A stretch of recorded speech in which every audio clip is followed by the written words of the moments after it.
हम हर साल कितना प्लास्टिक खा लेते हैं आपको पता भी नहीं है, प्लास्टिक को बिना टच करे बिना। ये literally this is happening day by day in our life, हम कभी सोचते भी नहीं है।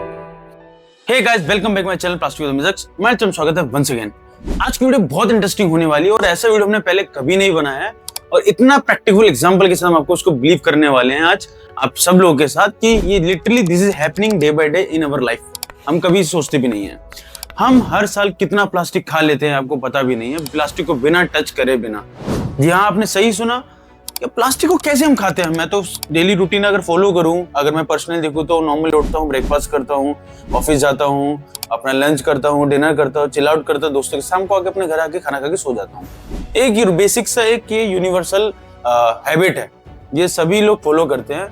बट अब हम ये जानेंगे इस वीडियो के अंदर कि हम कितना प्लास्टिक कंज्यूम कर लेते हैं इन a month, in a year, और अभी तक हम कितना कर चुके हैं। इन सब का कैलकुलेशन हम आपको बताने वाले हैं। बेसिकली इस वीडियो में हम कवर करेंगे कि कितना प्लास्टिक हम खाते हैं हर साल और ये हो क्यों रहा है, इसका रीजन क्या है, इसके मेरिट डिमेरिट के बारे में जानेंगे और जो भी ये प्रॉब्लम जनरेट हो रही हैं या जितनी हम वीडियोस बना रहे हैं, इसका पर्पस है वीडियो बनाने का कि क्यों इतने दिन बढ़ता जा रहा है, ये प्लास्टिक वेस्ट क्यों बढ़ता जा रहा है, और एट द एंड जो सिक्स्थ हमारा जो स्टेप है, हम इसमें ये कवर करने वाले हैं कि इसका सोल्यूशन क्या है, वो हम समझते हैं। चलिए इस वीडियो को स्टार्ट करते हैं। बेसिकली हम जो अपना डेली लाइफ स्पेंड करते हैं, अपने सुबह उठने से लेकर शाम को सोने तक का, और हम लोग प्लास्टिक को यूज करते हैं। हमारा जो लाइफ स्टार्ट होता है प्लास्टिक को टच करने से लेकर शाम को सोने तक हम सब चीजें करते हैं। उसमें सारी आपके स्कूल जाना, ऑफिस जाना, बिजनेस करना, ट्रैवल करना, XYZ सारी एक्टिविटीज कवर होती हैं। उन सब में हम प्लास्टिक की प्रोडक्ट को अपनी लग्जरी लाइफ को बनाने के लिए यूज करते हैं और अपनी लाइफ को बहुत सिंपल एंड सरल बनाते हैं, बहुत कंफर्टेबल, इजी बनाते हैं। Easy to packaging, easy to movable, easy to food को पैक करके और दूसरी जगह देना, बहुत इजीली सब कुछ चल रहा है और हमारे लाइफ बहुत इंटरेस्टिंग और बहुत मजेदार कट रही है। बट जो प्लास्टिक आप यूज करते हैं, वो यूज करने के बाद फेंक देते हैं, तो उसका क्या होता है, और वो क्या वही सेम प्लास्टिक जो आपको अभी एडवांटेज दे रही थी, आपके लिए फायदा था इस्तेमाल करते समय, बट आपके इस्तेमाल करने के बाद या यूज नहीं हो पा रही, तो वो क्यों और कैसे आपके एनवायरनमेंट के लिए आपके हार्मफुल होती है। तो चलिए अब समझते हैं इस वीडियो को कि आप हर वक्त कितना प्लास्टिक कंज्यूम कर लेते हैं। अगर मैं कैलकुलेटिव की बात करूं, ऑन एन एवरेज हर एक आदमी, हर एक इंडियन स्पेशली, एक हफ्ते के अंदर ऑलमोस्ट 5 से 6 ग्राम प्लास्टिक को कंज्यूम कर लेता है। और ऑन एन एवरेज अगर आप इसको कैलकुलेट करते हैं, 52 वीक्स होते हैं हमारे ईयर्स में, ऑन एन एवरेज 52 से आप इसका 5 या 6 का मल्टीपल करते हैं तो मोर देन 260-265 ग्राम्स प्लास्टिक हम कंज्यूम कर लेते इन अ ईयर। कभी आपने सोचा है कि आप 250 ग्राम से भी ज्यादा प्लास्टिक को कंज्यूम कर रहे हैं और आप बिना टच करे बिना प्लास्टिक को? कभी सोच कर देखो इस मोटिव पे। और 250 ग्राम का अगर आपको वेट करना है, कैसे करना है, तो आप ऑलमोस्ट आप कोई भी पैकेजिंग प्रोडक्ट या फिर फूड कंटेनर सब उठा सकते हो, या फिर आपके टीवी के 4 रिमोट को आप रख दीजिए, 250 ग्राम से ज्यादा क्यों जाएंगे। इतना प्लास्टिक आप कंज्यूम कर रहे हैं और आपको पता भी नहीं है। कभी सोच कर देखना इस चीज को, ऐसे कैसे हो रहा है। एक स्टडी बताती है, अभी लेटेस्ट जो स्टडी हुआ है ऑल ऑन एवरेज, कि जो WHO के थ्रू और WWF फाउंडेशन के थ्रू बताया गया है कि ये जो प्लास्टिक आप इतना भी कंज्यूम करते हैं, वो प्लास्टिक टेस्टलेस होता है, इनविजिबल होता है, हार्ड टू डाइजेस्ट होता है, और एक बार ये प्लास्टिक हमारी बॉडी के अंदर एंटर हो जाती है तो हमारी बॉडी में एक लंबे समय तक स्टोर रहती है और हमारी बॉडी इसको एब्जॉर्ब करती है, हमारे ब्लड स्ट्रीम में से आती है, और यही सब चीजों से ही सारी चीजें जनरेट होती हैं। जितनी बीमारियां हैं, जो साइकिल है, यहीं से सीधा पूरा साइकिल चलता है। तो बेसिकली आप कभी सोच कर देखो कि आप 250 ग्राम से भी ज्यादा, यानी कि 4 टीवी के रिमोट जितना आप प्लास्टिक खा रहे हो और आपको पता भी नहीं है। और ये अब आ कैसे रही है, सबसे बड़ा सवाल ये आता है कि ये हम खा कैसे रहे हैं। जितना भी आप प्लास्टिक को यूज करके फेंक देते हैं, वो उसमें से 60% to 90% प्लास्टिक रिसाइकिल होता ही नहीं है। वो सारा का सारा एक डंपिंग यार्ड में जाता है, इधर उधर फेंक दिया जाता है। आपके शहरों के कई किलोमीटर के बाद एक डंपिंग यार्ड बना रखा है, वहां पे सारा मिक्स प्लास्टिक वेस्ट, उसके अंदर electronic waste, metal waste, food waste, paper waste, cloth waste, जितना भी फाइबर, टेक्सटाइल, जितना भी वेस्ट होता है सब डंप करके फेंक दिया जाता है। और वहीं सब चीजों से वो प्लास्टिक डिग्रेड होती है लंबे समय के बाद, टॉक्सिक केमिकल लीच करती है और वो डिग्रेड होना शुरू करती है। Micro plastics, nano plastic, mini micro plastics, इन सब प्लास्टिक के पार्टिकल साइज में वो स्प्लिट्स करती रहती है, जो एनवायरमेंट में हमेशा परसिस्टेंस रहती है। एक होता है हमेशा अवेलेबल है, बट ये परसिस्टेंस होती है और इनको हम परसिस्टेंट ऑर्गेनिक पॉल्यूटेंट भी बोलते हैं। वो प्लास्टिक्स प्रोडक्ट्स जो टॉक्सिसिटी को रिलीज करते हैं और हमेशा लाइफ टाइम तक एग्जिस्ट एनवायरमेंट इन्हें खत्म कभी नहीं किया जा सकता। और यही सब चीजों की वजह से जब भी आप सुबह उठते हैं, आप खाना खाते हैं, या फिर आप पानी पीते हैं, या फिर आप बाहर टहलने जाते हैं, कोई भी ब्रेकफास्ट कंज्यूम कर रहे हैं, इन सब के थ्रू आप कंज्यूम करते हैं। वहीं आप अगर आप सी बॉडीज को देखें, अगर सी फूड कंज्यूम करते हैं या फिर आप एनिमल बेस्ड आपका फूड डाइट है, तो आप उसमें भी वो जो एनिमल्स हैं वो भी उन सबको कंज्यूम करते हैं। जो वेस्ट पड़ा होता है, जो गली मोहल्ले में पड़ा होता है, उन सब की वजह से वो आप कंज्यूम करते हैं और वो कंज्यूम करके आप उन्हें कंज्यूम करते हैं। ऐसे पूरा साइकिल चलता है।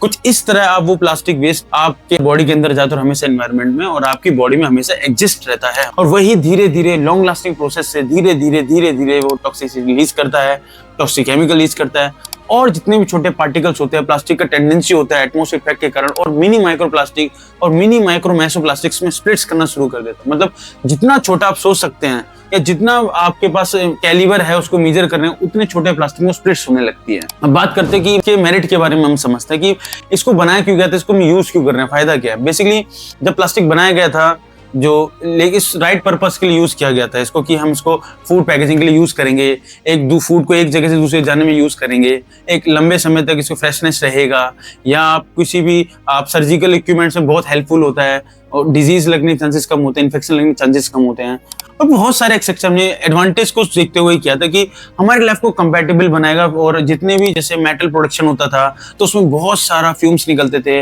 अर्थ मेटल यूज होते थे, टॉक्सिसिटी रिलीज होती थी, टॉक्सिक गैसेस होते थे, और हीट डेवलप होता था काफी ज्यादा, जो एनवायरनमेंट के लिए कॉस्ट के लिए हार्मफुल होता। तो उन सबको कंपैरिजन किया, उन सबके पैरामीटर्स को कंपैरिजन करके प्लास्टिक उसका रिप्लेसमेंट बना कि हाँ, प्लास्टिक को इस्तेमाल करके हम जो भी हमारे अर्थ मेटल्स थे, जो भी हमारे सोर्सेज थे, नॉन रिन्यूएबल रिसोर्सेज थे, उनको कम कंजप्शन हो सके, उसका रिप्लेसमेंट किया जा सके। क्योंकि कई हद तक प्लास्टिक के कंजप्शन से हमारा जो वाइल्ड लाइफ था उसको कंट्रोल किया, डिफॉरेस्टेशन था उसको कंट्रोल किया, इन सबको कई हद तक हमने कंट्रोल किया था। जब डिफॉरेस्टेशन एकदम पीक पर आया था तभी प्लास्टिक ने ही उस सब चीजों को रिप्लेस किया था। बट अब जब प्लास्टिक इतना ओवर कंजप्शन हो गया तो इसकी वजह से आपको सारी प्रॉब्लम फेस करनी पड़ रही है। यही नहीं, अब इसके डिमेरिट के बारे में समझ लेते हैं कि इसके डिमेरिट्स क्या हैं, हुआ कैसे, क्यों हो रहा है, ये सब रीजन के बारे में हम समझते हैं। बेसिकली जो भी प्लास्टिक आप यूज कर रहे थे, अपनी लाइफ को कंफर्टेबल बना रहा था, वो प्लास्टिक आप इस्तेमाल करके फेंक रहे थे, क्योंकि वो रिसाइकल तो नहीं हो पाती थी। क्योंकि जितना अभी जो लेटेस्ट रिपोर्ट अभी आया है कि जितना प्लास्टिक हम वेस्ट जनरेट कर रहे हैं, ऑल ओवर 3.5 मिलियन टन हम प्लास्टिक वेस्ट जनरेट करते हैं एनुअली। इंडिया का ये कैलकुलेशन है, ऑलमोस्ट ये वेरीज कर ही रहा है और बढ़ता ही जा रहा है, कम तो हो ही नहीं रहा है। तो इतना प्लास्टिक वेस्ट जनरेट हम करते हैं तो वो रिसाइकल नहीं होता है, कभी नहीं होता, क्योंकि हो ही नहीं सकता। और रिपोर्ट ने ये बताया कि अभी जितना प्रोडक्शन प्लास्टिक का हो रहा है, सिंगल यूज प्लास्टिक का हो रहा है, या फिर कोई भी एसेस्टर प्रोडक्ट प्लास्टिक के हो रहे हैं, उन्हें रिसाइकिल करना इट हार्ड टू इम्पॉसिबल। मतलब अब इतना जनरेशन हो चुका है और इतना हो रहा है कि अब प्लास्टिक को रिसाइकिल करना इम्पॉसिबल। आप कभी सोच कर देखो, आपके घर मोहल्ला जब साफ हो जाता है तो आपको कैसा लग रहा है। वहीं अगर आप 4 दिन अपना कूड़ा इकट्ठा करके अपने घर में रखो, एक हफ्ता रख कर देखो, आपको कितना गंदा लगने लगेगा, और आपको मतलब अपने किचन में जाने में आपको महक आना शुरू हो जाएगी, आपका मन नहीं करेगा। और सपोज करो वही प्लास्टिक आप 4 दिन इकट्ठा करके और गलती से आपके छोटे बच्चे आपके घर में और कूड़ा फैला दे, जिसके अंदर आपके सैनिटरी वेस्ट हो, आपके सेक्सुअल इक्विपमेंट्स के वेस्ट हो, आप उसके अंदर आपके फूड वेस्ट हो, उसमें आपका मेटल वेस्ट हो, इलेक्ट्रॉनिक वेस्ट हो, प्लास्टिक वेस्ट हो, आपका सब कुछ सारे वेस्ट की जगह और फैला दिया जाए, तो क्या उस जगह आप रहना पसंद करोगे?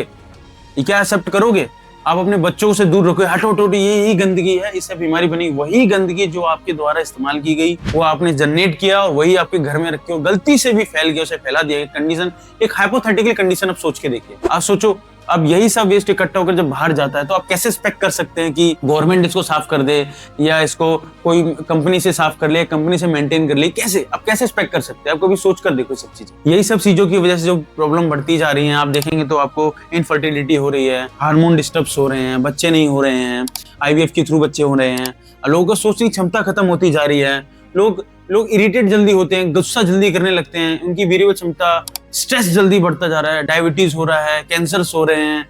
ये क्या रीजंस हैं? यही सब रीजंस हैं जो हैं, जो प्लास्टिक वेस्ट जनरेट आप करते हैं, जो प्लास्टिक सब कंज्यूम कर रहे हैं या प्लास्टिक को फैला रहे हो, यही सब चीजें क्रिएट करता जा रहा है। अब लोगों डायलिसिस हो रहे हैं इतने, इसका रीजन क्या है? यही सब एक रीजन है, जो सारी टॉक्सिसिटी गैसेस हैं वो रिलीज करती हैं। और लोग यही नहीं, अभी लोग यहाँ नहीं रुकते हैं, कुछ चतुर चालाक लोग, बुद्धिजीवी लोग उसको जला देते हैं जिससे कि और ज्यादा सूट रिलीज होते हैं, उससे टॉक्सिक गैसेस रिलीज होती हैं।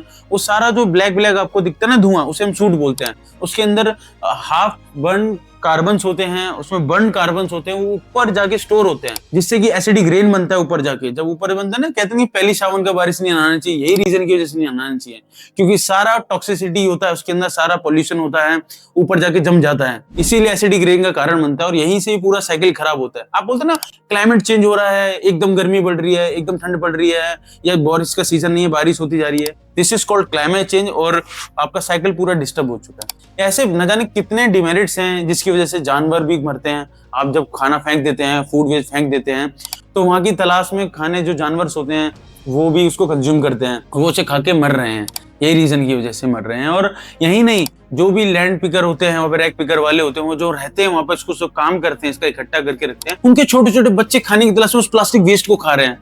मेरा दिल दर्द दहस गया जब मैंने अपनी आंखों से सब चीज देखा कि बच्चा वो खा रहा है, आप सोचो उसके पेट में प्लास्टिक जाएगा, वो मर रहा है, मरेगा, सोचो क्या होगा इन द फ्यूचर। अगर उसको कोई बीमारी लगी लॉन्ग लास्टिंग और उसे पता भी ना हो, और उसकी जब शादी होगी, उसके बच्चे होंगे, तो पूरा साइकिल खराब हो चुका है, सिर्फ हमारी लापरवाही की वजह से, मिसमैनेज की वजह से। ये सारे आपके जो प्रॉब्लम्स है दिन पे दिन बढ़ती जा रही हैं और उसको कंट्रोल करना इम्पॉसिबल होता है। आप कभी सोच कर देखना, जितना मैं आपको ज्ञान दे रहा हूँ उसके पीछे का रीजन क्या है, और मैं क्यों इस वीडियो के पीछे इतना पेन है जो मैं बोल रहा हूँ। पेन इन द सेंस ये नहीं कि मैं सिर्फ कंटेंट बनाना है, मुझे पैसा कमाना है, मैं आपको एजुकेट कर रहा हूँ कि आपको वो इनिशिएशन लेना ही पड़ेगा, नहीं तो otherwise it is hard to impossible manage all the things. अब समझते हैं इस बात को कि ये हो क्यों रहा है।